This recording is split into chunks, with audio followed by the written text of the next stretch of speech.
Bari et Saint-Nicolas.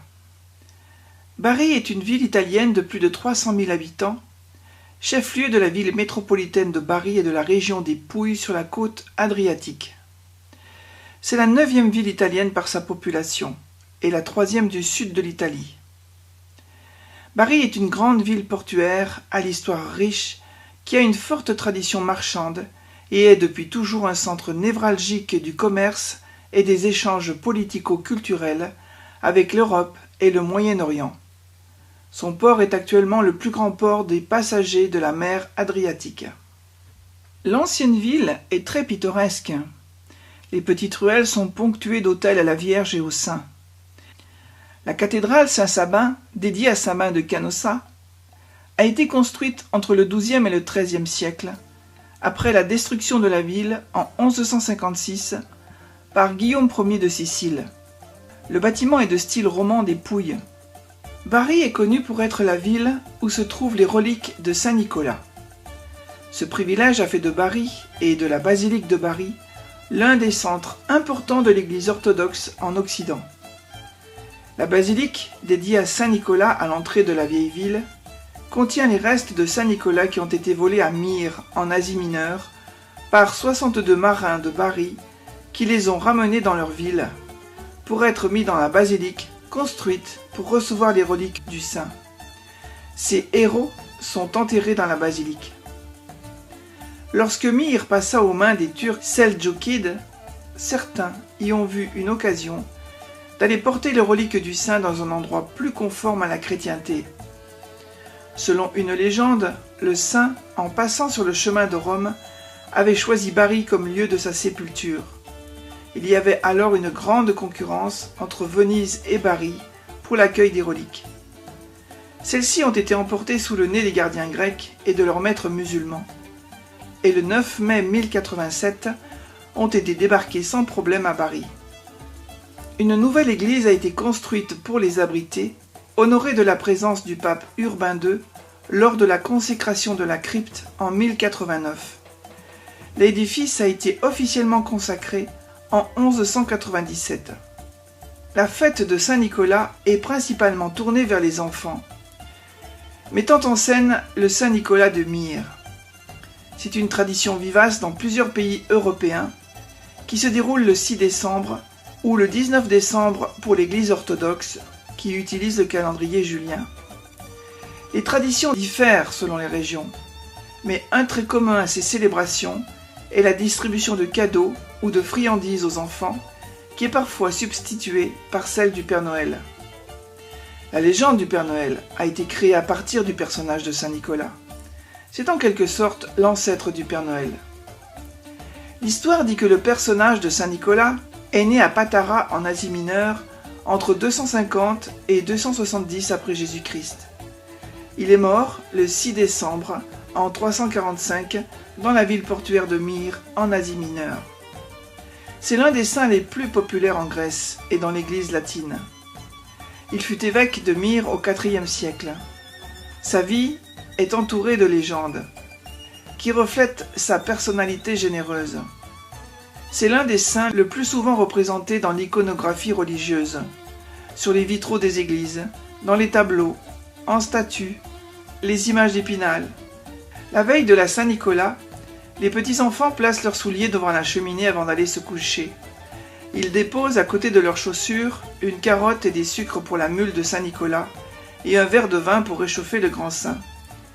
Depuis le XIIe siècle, on raconte que Saint-Nicolas, déguisé, va de maison en maison dans la nuit du 5 au 6 décembre pour demander aux enfants s'ils ont été obéissants. Les enfants sages reçoivent des cadeaux et des friandises. La légende de Saint-Nicolas veut que le saint ait ressuscité 3 petits-enfants qui étaient venus demander l'hospitalité à un boucher. Celui-ci les accueillit et profita de leur sommeil pour les découper en morceaux et les mettre au saloir. 7 ans plus tard, Saint-Nicolas, passant par là, demande au boucher de lui servir ce petit salé vieux de 7 ans. Terrorisé, le boucher prit la fuite et Saint-Nicolas fit revenir les enfants à la vie. La légende des 3 filles. Nicolas entendit un jour parler d'un homme qui avait perdu tout son argent. Ce dernier avait 3 filles qui étaient en âge de se marier. Hélas, ils n'avaient pas assez de biens pour pouvoir payer leur dot. La nourriture commençait à manquer et cette famille s'enfonçait dans la pauvreté. Et c'est le cœur plein de tristesse que le père décida que les filles allaient être vendues en esclaves. Elles ne pouvaient plus rester au foyer familial. La nuit précédant leur départ, l'aîné lava ses chaussettes, les plaça devant le feu pour les faire sécher et alla se coucher avec le reste de la famille. Le lendemain matin, la famille découvrit que dans ses chaussettes était placée une bourse remplie d'or, assez d'or pour nourrir la famille et payer la dot de l'aîné. Ils étaient très heureux. Le lendemain, un autre sac d'or fut découvert, et c'est la dot de la sœur cadette qui allait pouvoir être honorée. Ils se demandaient tout de même qui pouvait être aussi généreux pour leur donner une telle somme sans rien réclamer en retour. La nuit suivante, persuadé que l'opération allait être renouvelée, le père décida de se cacher et d'observer ce qui se passait dans la pièce. Le père trouva Saint Nicolas et lui dit « Nicolas, est-ce toi ?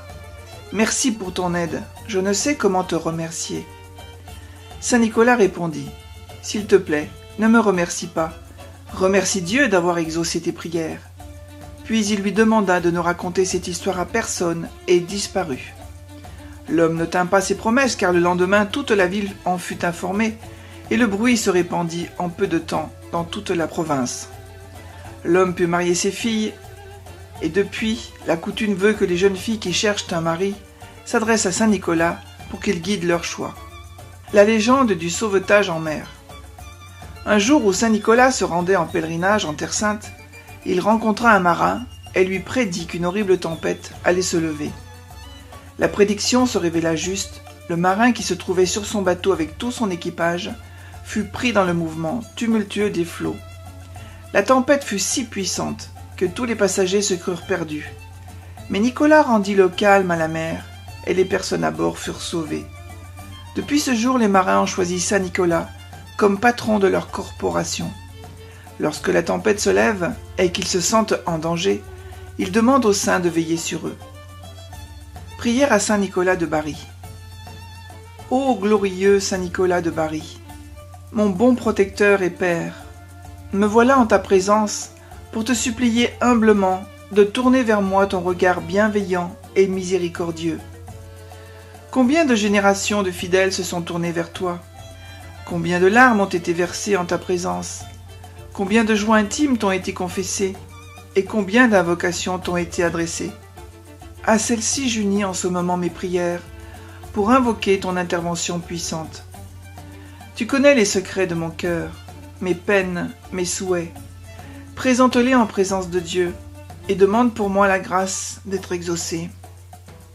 Le Seigneur, dans son infinie miséricorde, malgré mes infidélités de tous les jours, me permet d'avoir le cœur toujours ouvert à l'espoir. Et toi, puissant intervenant, ne m'abandonne pas dans ce moment d'amertume et de difficulté. Viens à mon secours, comme tu serais venu au secours des 3 pauvres petites filles, des marins dans la tempête. Lève ta main et bénis-moi du signe de ta sainte croix. Viens visiter ma maison, car il y règne la paix, la tranquillité et la santé, et pour que mes proches sentent ta présence.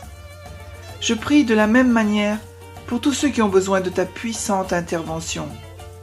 Ma pauvreté n'ose pas te demander tant, mais c'est pourquoi je me pose sous ta protection compatissante.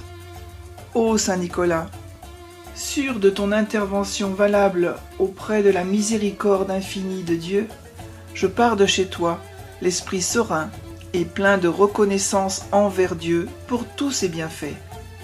Ô Saint Nicolas, béni, aide-moi à vivre dans la sainte paix de Christ notre Seigneur. Amen.